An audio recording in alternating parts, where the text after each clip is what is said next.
அனைவருக்கும் கணித வணக்கம்.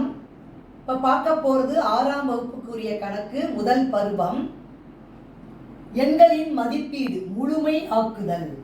அதை ஒரு எடுத்துக்காட்டு கணக்கு வழியாக எப்படி எண்களை முழுமைப்படுத்த போகிறோம் அப்படிங்கிறத பார்க்க போகிறோம்.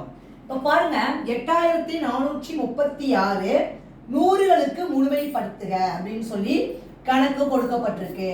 இப்போ 100களுக்கு ஃபர்ஸ்ட் இப்போ நான் கணக்கு எழுதிக்கிட்டேன்.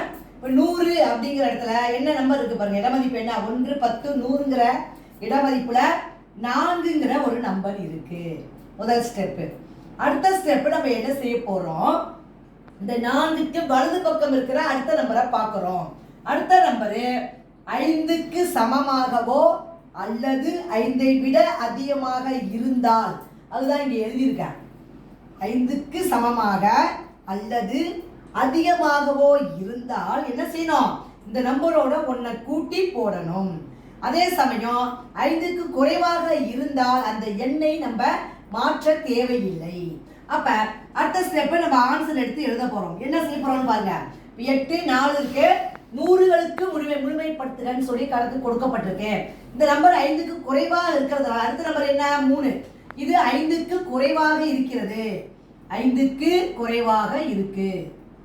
5க்கு குறைவாக இருந்தால் என்ன செய்யணும், அந்த நம்பரை நம்ம மாற்ற தேவையில்லை. இருந்தால் அந்த எண்ணை மாற்ற தேவையில்லை. அப்ப அடுத்த ஸ்டெப் 100களுக்கு முழுமைப்படுத்த சொல்லியிருக்காங்க. அப்ப நம்ம ஆன்சர் என்ன வரும்னு பாத்தீங்கன்னா 8400.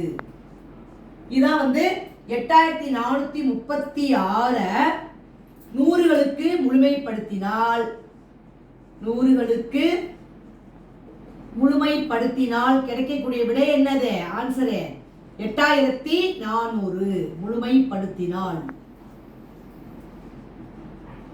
கிடைக்கும் விடை 8400.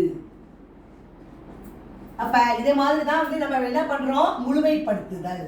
புரிஞ்சுங்களா?